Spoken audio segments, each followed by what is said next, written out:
everyone. I am on Christmas break, but I did not want to leave you hanging. So I have for you a special live interview that I did with David Pizarnik at Wow Digital that I'm going to upload here over the Christmas break. And I wanted to introduce you to the newest member of our family. This is Bella. I don't have the dogs here today because, well, I've got Bella here today. And yeah, I'm never allowed to work for an animal rescue ever again because this is what happens. Poor little thing. She had her tail amputated and she's got a birdie disease and she's in rough shape, but we love her. So again, while I'm off for the next 2 weeks, I just thought I'd bring you this little piece of content that we had so that you had something to watch over the break. All right. Thanks. And happy holidays to everyone. How's everybody doing today? We are here. We're streaming live. I've got Joanne Toller, specialist, here with me. And hi, I'm David. I'm the CEO of Wow Digital. And we're here today to talk about the future of fundraising, definitely in the digital realm, given all the massive shifts in technology that's happened over the last year, let alone the last 3 to 4 years. So, um, Yeah. Joanne, you want to introduce yourself a little bit?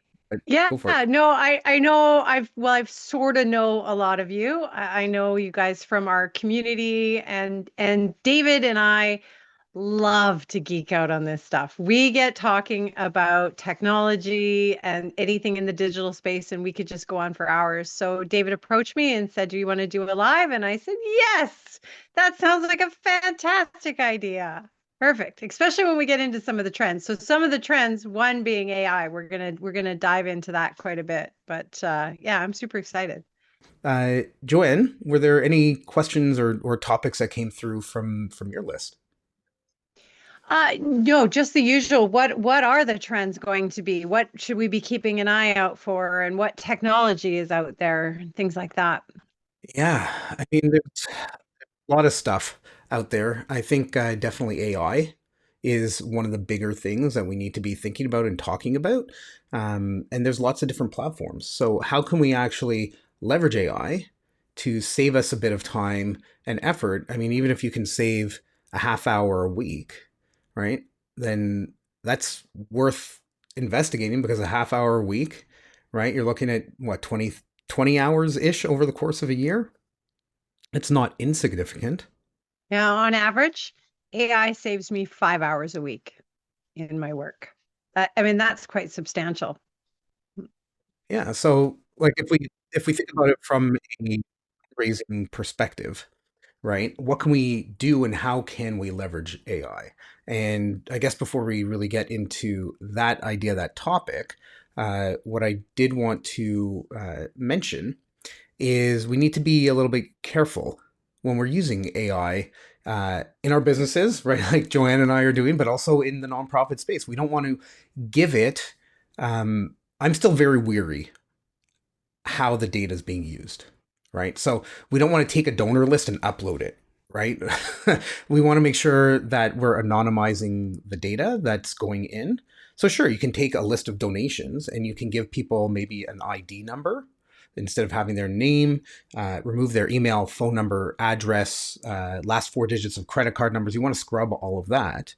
But then you can take basically a CSV file in a spreadsheet and put it into AI and ask it to run analysis, right? There's very simple formulas you can do in Excel or Google Sheets that would be like, what's the average donation? Or if you're using any of the donation platforms, right? They can probably give you that data pretty easily. But maybe you want to analyze times of year where more donations are coming in than others, right? Or multiple donations from a specific individual or corporation over the course of the last 2 years or the last 5 years, right? So you can perform those tasks with the AI tools relatively quickly, saving you time from formulas, saving you time from manually trying to sort things out, so you can get a little bit higher level thinking about the donations and frequency and time of year. Yeah, and that fits with so data-driven decisions and data analytics, that's been on the list the last few years in terms of what the trends are. And there's going to be an even bigger push, I think, now going forward because of AI and because of the predictive capabilities within AI. So I'm still cutting in and out. No, you're No, I'm not. asking, Sorry. That am I distracted still me. cutting it? Yeah, yeah. Yeah, no, no. So that's where I see data um, going from a trend to a super trend now in the next couple of years because of the ability to really take large amounts of data and keeping privacy and data security in mind, plugging it into things like even Chat GPT. And there's new platforms that are continually coming onto the scene that will help us do this better. Both David and I follow some different AI gurus that are always talking about all of the new stuff that's coming out so that we can keep an eye on what's coming out and how can we take that and use it in the nonprofit sector. And Um, that's it, right? So like it's our time. We need to invest time. That's really part of what the issue is, and having that what I'm going to call like playtime to be able to go, oh, like ChatGPT. I haven't had time. I've heard a lot about this. You know what? I'm going to go and I'm going to set up a free account and just run it through and see what can I do. I mean, some of the ways that we use it over here, we use it for brainstorming. So if we're like, all right, we have this idea for a topic, maybe we want to do a live stream about, fundraising, right? What are some topics that we can talk about? Or, you know what? I got this really nasty email from a donor who's disappointed about because they were double billed or something like that. Can you put together a response that's nice and friendly for me to send back so I don't have to, right? You don't have to spend the time really thinking about how to wordsmith it or anything. And you can use that as like a 80% foundation for what your email would actually be. So there's lots of different ways that you can leverage it. Yeah. I'm actually going to share a personal story. There's a lot of people here that subscribe to our email list. And I had been using ChatGPT to come up with some ideas around, I wanted to talk about how it's hard to how to fundraise unless people have heard of you and how the two cycle together. And it came up with this fundable and findable. Well, it turns out that another fellow who I admire and I follow uses those terms. So I had to yesterday send out an apology that I took what it spit out, and I'm the one who preaches all the time about do your fact checking because AI can plagiarize, and I didn't do that myself. And then I had to be very humbled by it that I who talk about having an AI policy and humanizing everything made that mistake. You know, it's funny about what or it's funny what I'm about to say, which is, we're all human, right? Yeah. We all make mistakes, and the AI was created by human. I believe a lot of it was. I think there's a good chunk of it that was actually generated by AI to improve AI, but nothing is fallible. Like everything's fallible, right? So we need to double check whenever I run. A prompt in ChatGPT or Perplexity or DALI or any of those other ones, I ask it, one, if I'm asking it to do some research, like, hey, I need some stats around this, give me the actual sources that you're citing. And then I go to those and I review them. Is this in the right context? Because sometimes you can get a really cool stat. I mean, I believe this happens in politics probably all the time, but you can skew it one way or the other based on what you want. And I think it's important to not be disingenuous with how you're reporting or what you're talking about, and you want to be accurate with the information. So always, yeah, the double checking, asking it to give you the sources. And if it can't, I've caught myself going, well, where did you get this from? Did you make it up? Right? And just asking it. Yeah. Yeah, yeah. And it'll pull different pieces and create its own sources.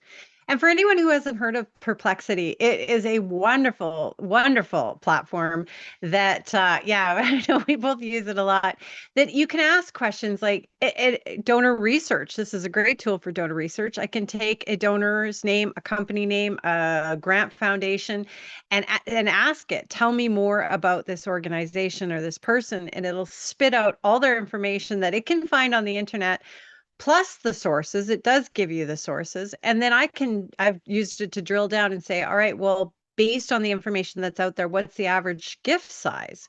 What would be a reasonable gift amount? It's a very, very powerful tool. Mm. Yeah, if you're going after a major donor, right? You can definitely do some background research there very, very easily. You could just go what is it, perplexity.ai, I believe. Um, Yeah. right? You can set up a free account. I would urge anybody that's watching this, if it's one of you that are sitting here with us in Zoom or streaming it, um, go set up an account and just type in your own name. Just be like, who is Brenda McCraw, right? McGraw, sorry, McGaw. Third time's a charm there. But just put in your name and see what it can find out about you. And if it can find that out about you, what can it find out about corporate sponsor you're going after or similar like organizations to yours? And you can ask it, like, what did this organization do in 2023 for their Giving Tuesday campaign? Right? How, and you can, we're all in the for good, let's do better together kind of vibe zone mentality sector. But ultimately, there's only so many dollars in the stratosphere that exists for donations that people are willing to separate. So we need to see similar like organizations and think about them, even though we're all here to do better and to do good for the world, but they are technically competitors because that dollar that you can get that they can't get, right? That will help you further your cause. And, not that we want to steal money from them because that's not really it, but how can we do more for ourselves to improve the impact that we can have as an organization? Very true. I have another super cool AI tool that goes with a trend.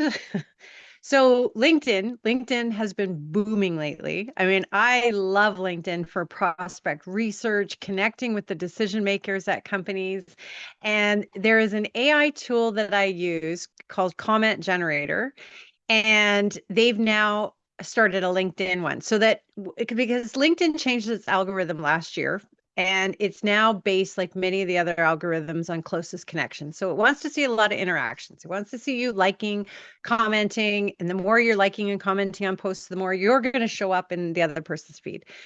And I always get stuck on comments because I do it first thing in the morning as I'm having my morning coffee. So not inspired. So how am I going to take this post and what's a good comment? So this generator will give you a sample comment that you can put on there and then edit and humanize and make it your own. It just gives me that little extra kind of boost in terms of what I can say. I love this one.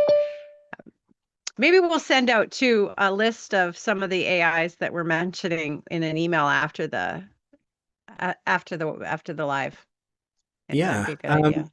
it's very cool being able to have a platform that allows you to do a little bit of outreach to game using AI to game another AI and Yeah. algorithm. That's a really interesting concept there, for sure. There's lots of tools out there that you can use. I mean, LinkedIn has their own premium platform for being able to search and find, but a lot of that is very manual. To go into the LinkedIn Premium and run searches and find people and organizations. So there's a tool that I use called Closely HQ, Oh, which you can go in even if you don't have a premium account. You can go in and you can run a search, and then you can take that search URL and put that into um, Closely, and then you can run a campaign against the people that show up in that search, in that LinkedIn search. So it's kind of neat because what I found is we spent a bunch of money on meta ads, so ads in Instagram and Facebook. And when we targeted a keyword like charity or fundraising or giving or things like that, the problem that we experienced is there's a lot of people that donate to a cause. They don't necessarily work at a nonprofit. So how can we then identify, all right, these are the right people for us to be talking to from a agency perspective, right? Whereas in LinkedIn, you can target specific sectors, job titles, all that type of stuff. So if you're going after corporate sponsors. I don't know why I'm talking about corporate sponsors a whole bunch, but I'm talking about corporate. So if you want to go after like an organization, right, you can drill down and try to find, you know, who's the senior VP of partnerships or the CEO or the founder that you can try to connect with. That's very cool because that's one thing that I've been seeing a lot of this year is that those Facebook ads are not performing like they used to be. I used to do a lot of donate ads. This time of year, I'd be running super powerful campaigns on social media with donate buttons and like actually running ad campaigns for them, and they're not performing as well as they did a number of years ago. Yeah. And so that extra layer of targeting may help. I'm gonna have to test that. Mm, Right? Like, how can we do better with less effort, yeah. right? Not no effort, because nothing is no effort, right? But how what can we do to save ourselves that bit of time? And I think that that's where technology comes in, right? So if we were going to go back 25 years or 30 years or even 10 years, a lot of people had lists in spreadsheets for email, and you would go and you would do some kind of email merge type thing. And certainly over the last decade, CRMs, email platforms, MailChimp, Constant Contact, Campaign Monitor, right? Those have really taken off a lot more over the last 10 years. And the barrier to entry is really low to be able to implement those type of platforms. Um, and then along comes all these donation platforms, right? The last 4 or 5 years has been a huge explosion in these, and some of them have some smart technology in it to allow you to target people. Get this, Joanne, ready? You can target them months before they typically make a donation to your organization, right? So if you know, okay, this person, Giving Tuesday is coming up December 3rd, right? This person always donates December 3rd. You can start hitting them with messages in September to build your case for support so that they understand the impact that their dollar has, so that they'd be willing to donate again or donate a bit more. And not only that, some of these platforms have some functionality in it that lets you go, okay, this person donated $20. We want to have all donations when they come to that donation page be 10% higher than what they donated last time as the default values. So it'd show like 22, 50, 100, 200 other, so they can still put in 20, right? It's not forcing them to pay more. But they're like, oh, you know what? Yeah, I think I donated about that last year. And then right off the bat there, you've got 10, 15, 20% more in donations than you did previously. Yeah. Yeah. One of our YouTube sponsors is Click and Pledge, and they have a super cool feature that allows you to, it recognizes when somebody had donated $100 before, and then the suggested amounts the next time they go back to that page is say it starts at say 150. So it has that AI baked into it that can kind of help move a donor up to the next level. Hmm. Yeah. Yeah. So what I guess, Joanne, from your side, what are you seeing as trends in AI with any of the clients that you're working with? Are there any? I think Yeah, no, well, I think the biggest trend is that they're using it now. They're using it to help write their materials. They're using it to help write captions in social media, generate ideas for content, to help write blogs for their website. So write website content. A lot are using it, and then some are also getting creative in terms of the imagery and the graphics they're using and the audio that they're putting out. They're using all of the different features anywhere they can. And I'm really proud of our sector. We seem to we're slow to adopt. You and I had this conversation before about how we as a sector can be very slow to adopt all these new things, but I'm seeing so many embrace AI and start using it because time and resources is such an issue for us. We are overworked and underpaid, right, folks? It's a fact. Yep. Yeah. Yeah, some of the folks that are So here in with us, their heads are shaking. They're like, "Yep, yeah, yep, yeah, yeah. totally hear you." That's exactly it, right? I worked in nonprofits for close to 16 years, and there's 47 hats that everybody's wearing any minute of the day, and Yeah. in comes the afternoon and there's a fire that you have to put out too, right? So how do we how do we accomplish everything that needs to be accomplished? How do we Well, prioritize? and it I helps us forget the name. upskill. I forget the name of the AI system, but there's a calendaring AI platform that will, uh, when you have something you need to work on, you can put it in there and it'll find the optimal spot in your calendar to put in like a block for it. So you don't even have to do that. And another, I guess, pro tip for actually getting stuff done. One of my mentors, Brent Weaver, he in a session was talking about like, don't open up your calendar to put something in. We use Calendly for booking. So anybody that can come book a consult, this, that, whatever. I've got, I think, 17 or 18 different calendars for like personal, for work, for internal meetings, for client meetings, all that kind of stuff. And what I found before I heard about that, what I found was I would open up my calendar and I would move things around. I'm like, no, no, no, I had these things here for a reason. So I'm using my own Calendly link to book time in my own schedule so I don't have to like move Yeah. things around. So everything still ends up getting done when I needed to get done, when I intended to make it.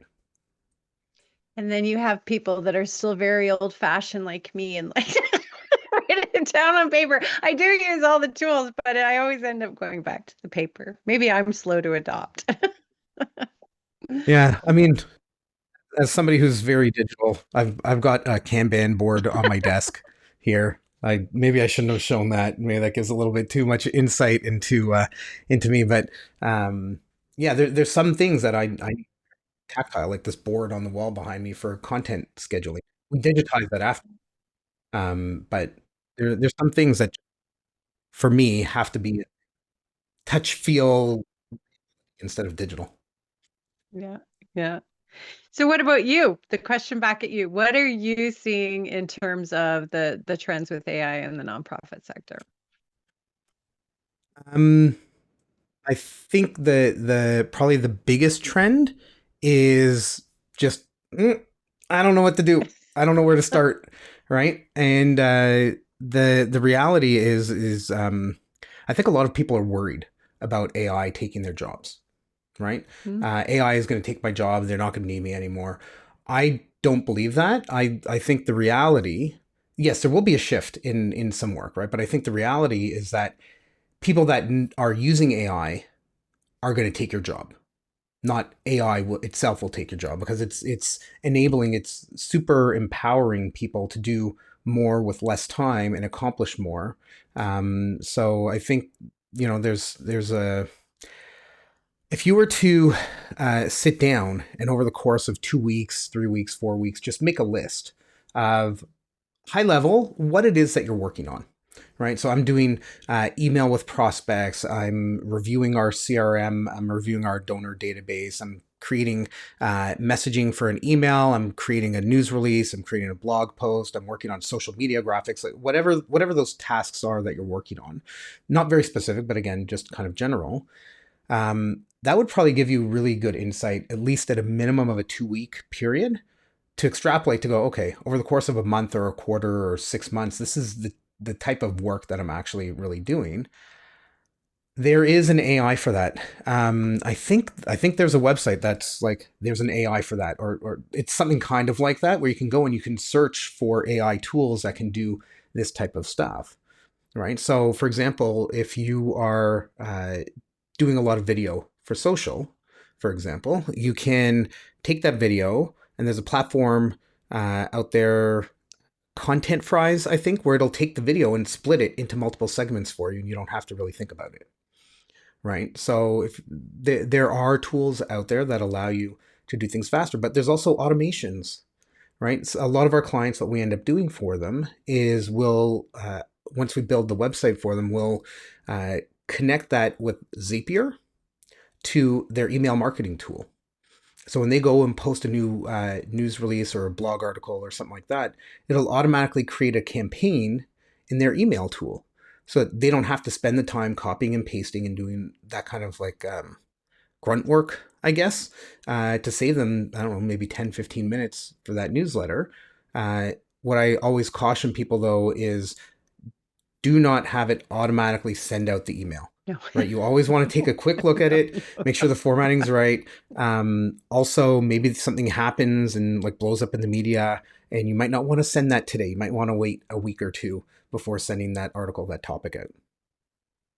Yeah. Yeah. No, automation is something that I did notice as a trend over the last couple of years.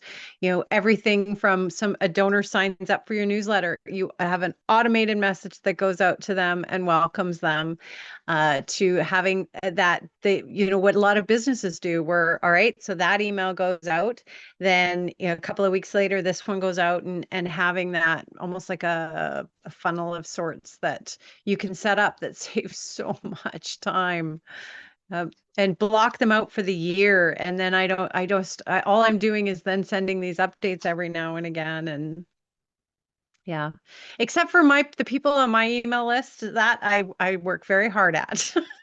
That's not that's not Yeah, an we automated don't use thing. it No. all for everyone's. But I do use a little bit of Chat GPT. Yeah. Mm. Yeah. I think email journey sequences are very important for organizations. So somebody makes a donation, what right away they should get their tax receipt if you can issue tax receipts, things like that. But you don't want to just keep hitting them up with messaging for like, hey, make a donation, like somebody donates on Giving Tuesday. Do you want to hit them up like the next day right away to make end of year giving donation like 3.5 weeks later so that they can get their tax receipts? They just made the donation, right? So figuring out, obviously you might need to modify this year over year because I think this year Giving Tuesday is like a week later than it was last year. I think Yeah, it's typically, December usually it's in 3rd this November, year. Yeah. right?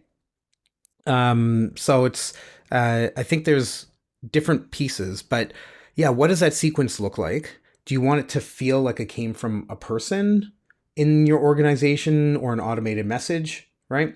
And there's smart things you can work into the email journey sequences. So you can schedule them. So you can be like, all right, this person donated. We're going to wait an hour and a half and then send them a thank you note. But if your system's smart enough, you could say, wait an hour and a half or wait until it's Monday to Friday between 10 a.m. and 3 p.m. Right. So if the email did come from Joanne, the CFO at nonprofit X or whatever, right, that it would maybe feel like it actually came from a real person, not from a automated system sequence. Yeah. Well, and a perfect example was everyone who signed up.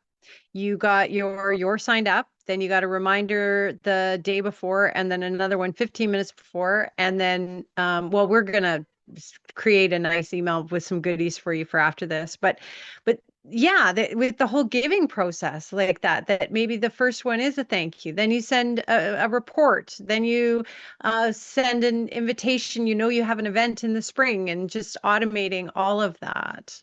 It saves so much time, and it makes sure that you're staying in contact with donors. I just had a meeting with an organization today where I had to tell them, in all honesty, I'm terrified that we're going to do all this work and you're not going to steward your donors. You're not going to cultivate them, and that it's going to just fall down. And this sort of gives you a way to make sure that you're continuing to contact them and connect with them. Yeah, one thing I keep this book on. I've got a little table here beside my desk. It's called Hooked on You. It's by Ian Harris. It's a really small, thin book, but it's really about talking about the impact you're having to make people take an interest. So it says here the genius way to make anybody read anything. So it's a really cheap book. I think it was $8 Canadian, 5 US or something like that on Amazon. But yeah, you want to be talking about the impact you're having, right? You want to pull at the heartstrings of the donors. And even if I make a $5 donation, $5,000, right? Whatever it happens to be, I want to know how the money's being used, that you're accountable for it. And I think I just want to kind of sidetrack this conversation for a quick moment, which is I think it's okay for organizations to tell people that they have administrative overhead. I think there's been a big push over the last 20 years. Oh, we can't talk about how much money we're spending on administration, on staff, on communications, on marketing, on this, like all of those pieces. the consumer, the population is smart enough. They know that it takes money to run your organization, right? So I wouldn't shy away from that. So if there was a campaign, end of year giving, right? You know what? Yeah, 15% of this is going to go, or 40% or 8% is going to go towards the administrative costs of keeping this operation up and running so that we can continue to help people. Very true. And one other thing I wanted to mention too that it kind of goes along this lines, kind of, but is a big trend that I'm noticing coming out is personal branding. So that you're not just working on branding the nonprofit, but branding you as the executive director or as the fundraiser. And by doing that, you're putting out, and this is where AI can help you, is putting out thought leadership content. Maybe you're the fundraiser for an intimate partner violence organization, and putting out insightful pieces on safe exit plans and all of that kind of stuff, and just really branding yourself alongside your nonprofit as an expert in that field. I'm seeing more and more and more of that. I'm talking to all my clients about how are we going to do that for you? And yeah. And AI can Yeah. help. It can help you write some of that material. It can help you create some of those images so that you can, get get them on social media. And yeah. Any So I've got a feedback on little that, pro David? tip, I guess, for everybody here using AI or thinking of using AI. If you're not using it, you need to start. You just got to do it. Spend 10 minutes tomorrow in between meetings, at the end of your lunch, before you start your workday, whatever it happens to be. But what I like to do when I'm generating my prompts is say, okay, I need you to act as whatever it is. So I need you to act as a senior marketing executive for my organization. My organization does this, this, this, this. We are called this. Then the next thing I do is I tell it I need you to produce whatever it happens to be. So it might be um, a case for support, right? And then I tell it, okay, I need to have the action items that we're going to be doing, blah, blah, blah, blah, blah. Whatever those major components are that you would want in the report. You can even use AI to say, hey, what are the major components I should have in this report, right? To kind of help kickstart that. And then the real pro tip is what I'm about to say right now, which is ask me any questions you need to in order to complete this task one at a time and wait for my response before asking me the next question. And it will go through and it will create the logic, the reasoning, all that stuff for you. And it will ask you two questions. It'll ask you 50 questions, whatever it actually needs to dive in. And it's really kind of cool in that way. I was actually on a presentation yesterday with a bunch of agency owners, and we were talking about like how can we leverage AI in our agencies, and I showed this thing that I love doing. I can type pretty quick. I've been typing since like the mid '90s. Right, I took a keyboarding class in elementary school, just to date myself a little bit there. But uh, we we've gotten to the point where voice to text is really it's like 98% accurate kind of thing, as long as you're speaking clearly and articulate what it is that you want to say in the right order, right? You have to say, oh, comma, blah, blah, blah, blah, blah, question mark, whatever, right? You have to put in the punctuation. It's not, sometimes it's okay, sometimes it's not. But when I ran this yesterday, I ran through a prompt with them and I did it all voice to text through my computer. And it was so much faster because I was able to just talk, and then I would maybe edit a word or two afterwards. And I found that that was also saving me a whole bunch of time. Yeah. Yeah, and there's AI that will record your meeting as well. That will sit in on your meetings, do up your meeting minutes, and it's lovely. And we had a question here. What is the best AI tool for generating images? And with Instagram's new policy to flag AI generated content, will this impact reach?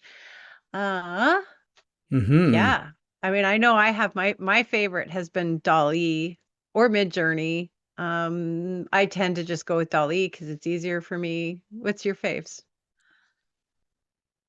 I'm kind of old school. I started using Adobe Photoshop in 94, 93, 94.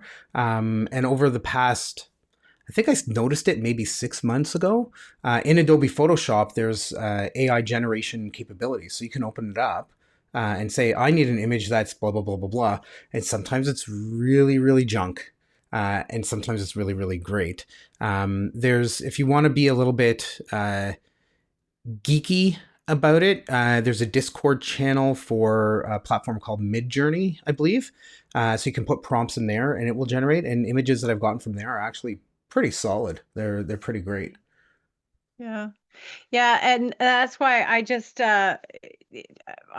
when I'm in Chat GPT, I just put the little at symbol, Dolly, and then because quite often when I'm asking for an image, it's to go with a blog post that I've already kind of fleshed out a little bit on there, and so I can ask But prompts are everything. I will say this, that I tend to ask for the aspect ratio that I want. I ask for the style that I want. Do I want it cartoon style, photographic, cinematic sketch, how whatever I want it to look like, and then I'll also be sure to put what I don't want it. Like I don't want hands because I don't want hands that have like, 10 fingers. Yeah.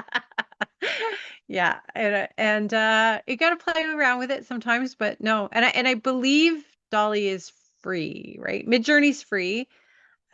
Adobe is I have Adobe. I haven't played with it, but I know that I pay quite a bit for my Adobe membership.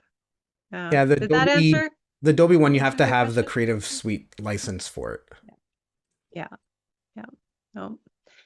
Yeah, And then we've talked about this before. I think we've talked about this on some of the YouTubes that we've done is Suno. So I was working for a parrot rescue. They had this sweet little parrot that she had her tail amputated and she has this bird disease and she plucked out all her feathers. And so I did up these beautiful videos and images for her to put out on social media to get her adopted. And then I went into Suno AI and I typed in the prompt about what a sweet girl Bella is and how she needs a home. And it gave me a theme song that I could put with it. So Bella had her own theme song. and so how did that? Uh, Bella's right over here. Oh, right, okay, all right. I adopted her. Yeah, it's She was fun. so Fun. sweet that I My have a dad. parrot now. Yeah, I think you and I, either you were on my podcast or I was on yours, just at around the beginning of the summer, and my father had a milestone birthday this year, and I was like, all right, we're gonna write a song for his Uh, birthday, and I was like, all right, I'm gonna try this. Didn't like what it was. My sister came up with something much better, to like Gilligan's Island theme uh, song. So it was fun, but yeah, it was fun playing around with that. There's lots of different um, music style. Like if you're gonna do a video with B-roll footage and stuff like that, you can generate background audio. There's all kinds of open source audio platforms as well, where you can go and you can search for something that would fit that. yeah, yeah. So much of this AI is free right now because it's all still very much in beta version. Chat GPT is a great example, right? It's open source. Yeah. Any other I do have to tell you, question? sorry, Oh, yeah. the ChatGPT about a month ago released the O1 preview and the O1 mini. I don't know, Oh, Joanne, if you've had a chance to play around with that, but it's advanced.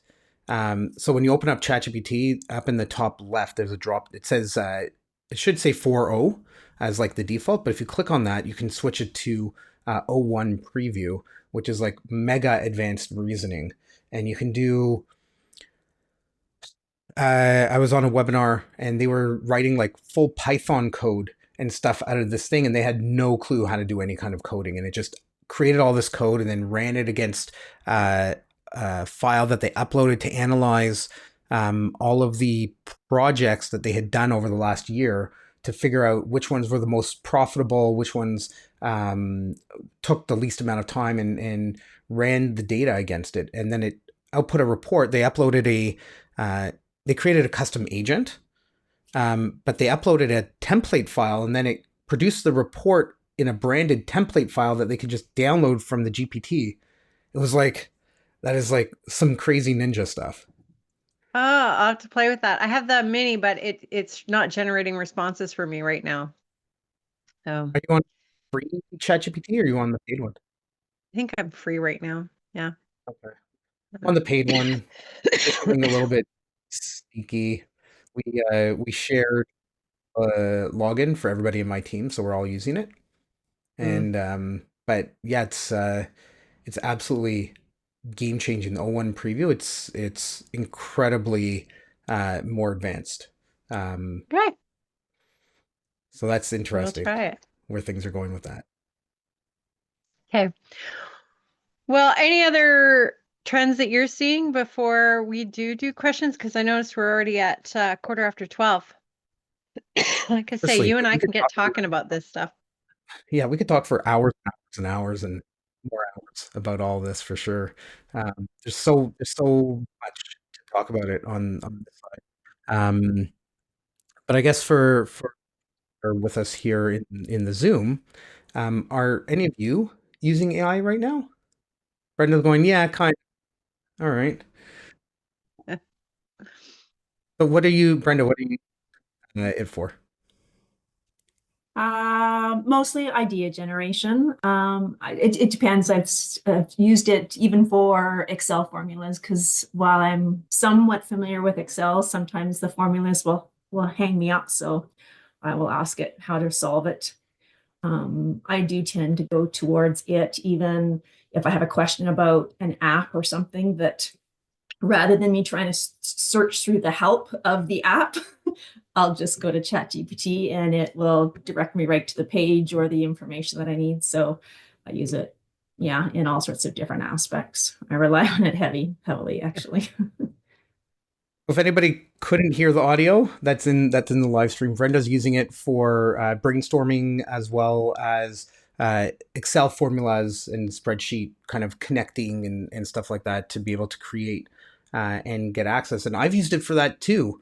I've got one spreadsheet that like I run my business through. I call it the Wow Digital Mission Control, and that's got like everything and anything kind of in it. And then I have a second spreadsheet that's our KPIs and our scorecard for like our internal stuff.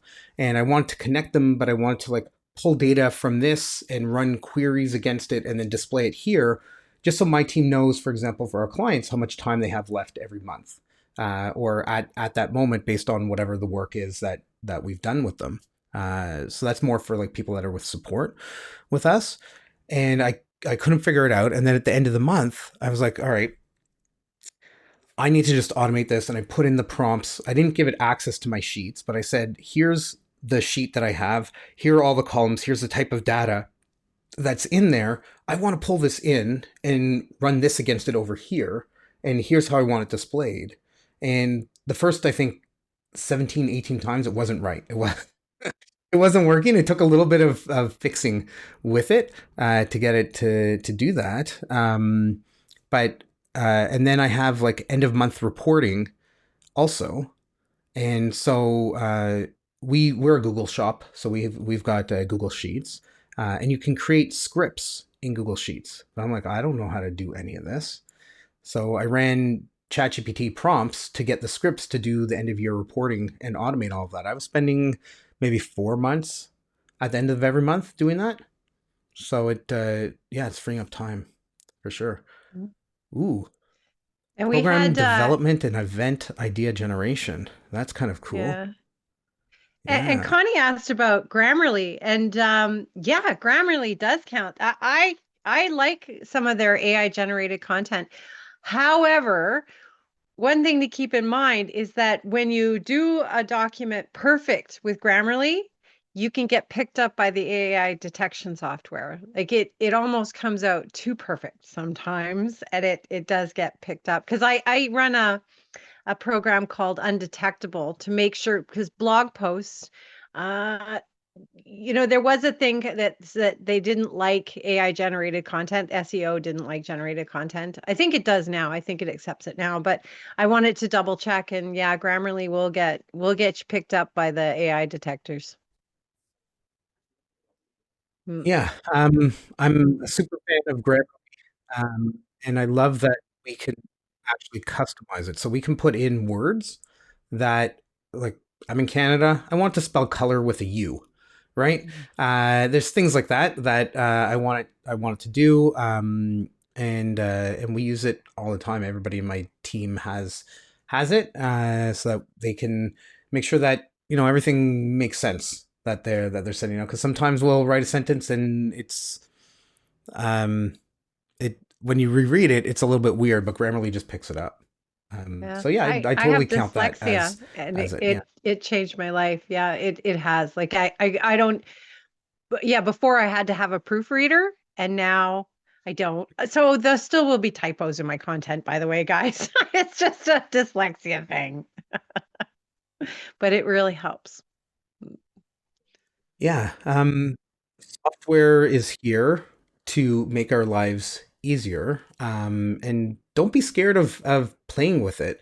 I really do think the biggest barrier for anybody period, but specifically in the nonprofit space, is finding the time to be able to test, to play, to do something with it so that you can leverage it in a way that'll be easy for you, right? So you gotta find the time.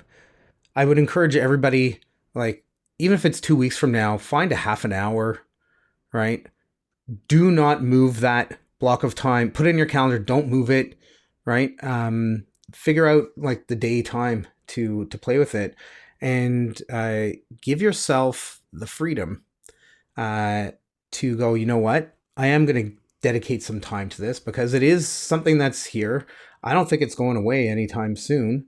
Like when the internet came out, I think there were an old colleague of mine who was studying graphic design. His professor told him, "Oh, the internet's just a fad." Uh, okay. Yep.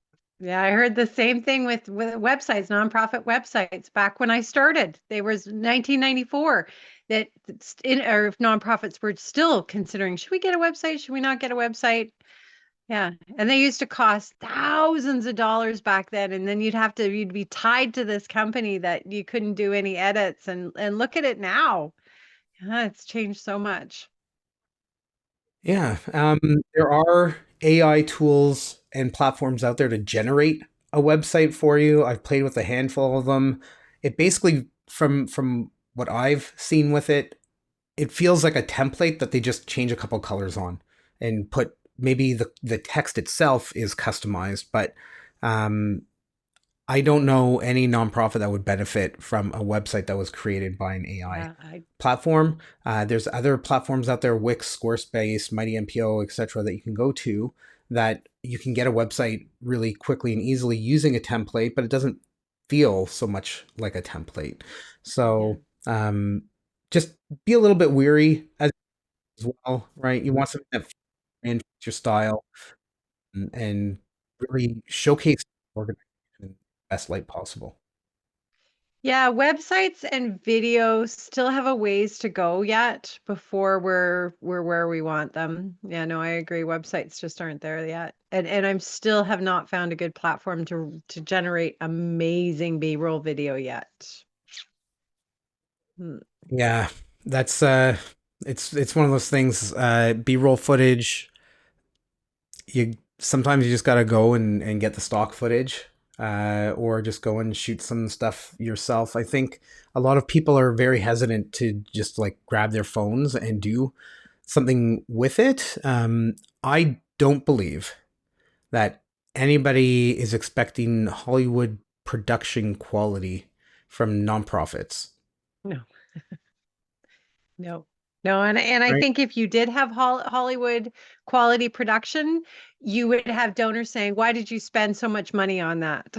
Hmm. Yeah. Right.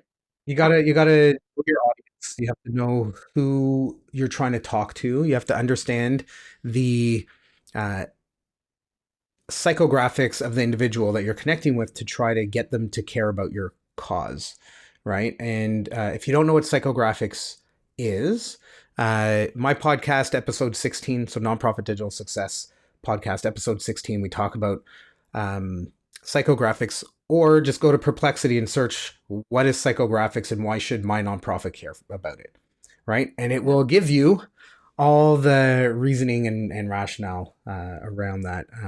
One of the ways that you can use that. So you can use it to build avatars or personas. I don't know whatever you want to call it. But like in the business world, there are there's your ideal customer, right? So like Nike or Red Bull or McDonald's, right? Whether you like those companies or not doesn't really matter, but they really know who their ideal customer is. In the nonprofit world, we need to know who's your ideal customer, but the customer is a little bit different, right? The customer is who's your donor, who are your volunteers, who are the people that are going to come to work for you, who's your board of directors, who are the people that are coming to be part of your programs or your services that you have, who's going to come and buy something from you. Maybe you're a nonprofit that sells something, right? And what is it that they care about? And so you can use the AI platforms to dig into that.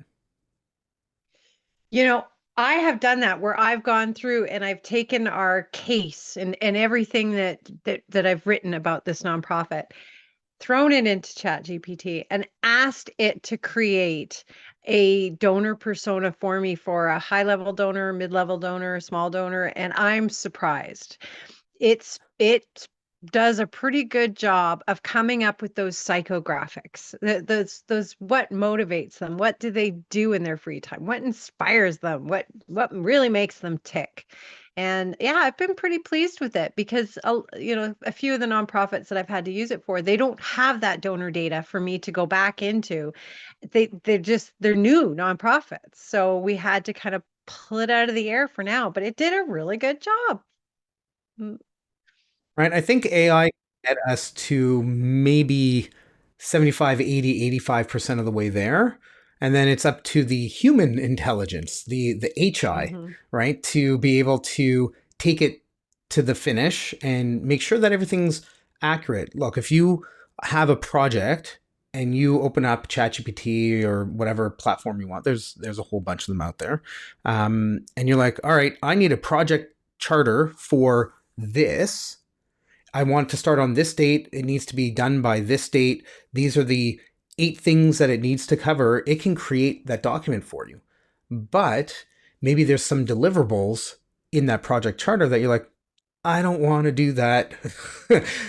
Right? If you just take it, copy, paste it, give it to the board for approval, you're kind of stuck at that point, right? You have to do those things, but you need to review, you need to make sure it makes sense. You need to make sure, for example, that timelines match up and all that type of stuff. So yeah, it'll get you most of the way, but it's definitely not perfect, but it's certainly getting close. Yeah. Oh. Does anyone have any questions? We got about 5 minutes left. Gotta have some questions. We've got David captive here. So you guys hear from me all the time. Oh, Look, if anybody wants, I'm happy to hop on a one-on-one at some point as well and just like talk about how you can use tech in some way, not to try to sell you any services or any software or anything like that, but just to like, my goal is to empower 5,000 nonprofits to improve the lives of 10 million people through the use of technology, right? So we've got some major national organizations as clients. We have some small little ones as well, and we have in between. But if anybody listens to this episode, this broadcast, this stream, we're probably going to cut this into maybe a couple social clips or something, whatever, right? But if you can walk away from this with one little bit of information or insight that does something, then you're helping me get closer to my goal. So thank you. I appreciate everybody in terms of coming and being here and submitting the questions that you've had. But yeah, always happy to connect with people for sure. yeah. And I'm happy too, David, because you are Canadian, which technically I'm Canadian too. I just happen to be in Arizona. But I sent out a survey a while ago, and that was one of the comments is that my content tends to be more American skewed. So it's lovely to have a fellow Canadian talking about Canada, even though this works in the US too. Yeah. Right. Oh, Some fun use of. we've got one here. What has the response been using AI for use with grants? That's a good one. Yes, that's actually been great. I always take my case and then create a GPT, and then the questions that the grantor asked me, I will ask Chat GPT based on my case, like so the priming that I've done to answer those questions, and then obviously humanize it. But because some of those grant applications ask the most convoluted questions. That I do not understand. Maybe AI can make some sense out of this. But yeah, no, it definitely cuts down on that workload. Mm. Something else that I would mention that's really neat about ChatGPT is you can take a document and you can upload it. So you can take your annual report, for example, from last year, and you can upload it. You can give it URLs. You can say, here's, 3 relevant news releases or product service pages that we have, et cetera, et cetera. I want you to analyze these. We are applying for a grant. The grant is from this organization. It's between, I don't know, $20,000 to $100,000. The money is going to be used for helping local communities. I have a series of questions that I need support from you as a senior grant writer, right? Again, you need to tell it who the role is that you want it to fill, or what the role is that you want it to fill. And here's the first question.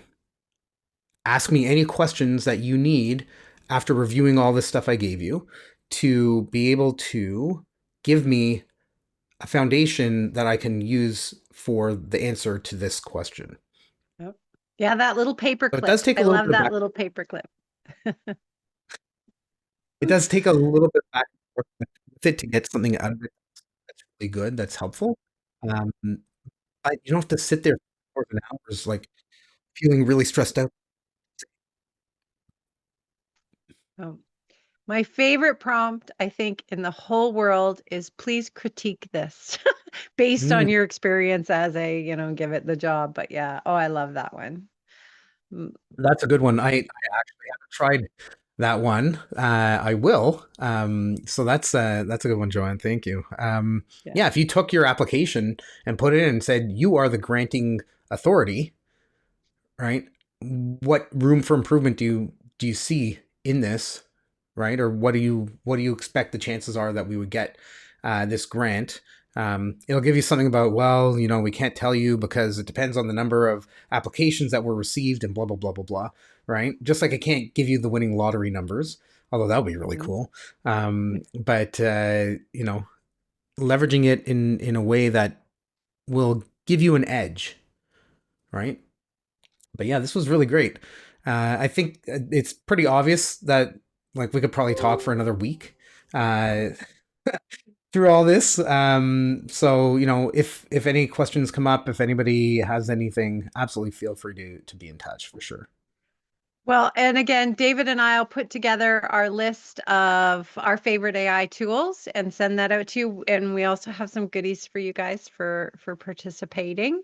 So I will send that out here in the next few days, along with the link to the recording if you guys want to share it with anyone and on your team. And yeah, it was lovely to see some of you face to face. That's always nice. Mm. Yeah, I hope everybody has. Thank you so much for coming, joining, streaming, whether it's now or in the future at some point, because we will have this up online. But yeah, my go-to line at the end of my podcast is "Keep on being successful." So I hope all of you keep on being successful. Hey, mine is always see you next week. So hopefully I see you all next week. All right. Thanks, David. No problem. No problem. Have a great day, everybody. Bye, everyone.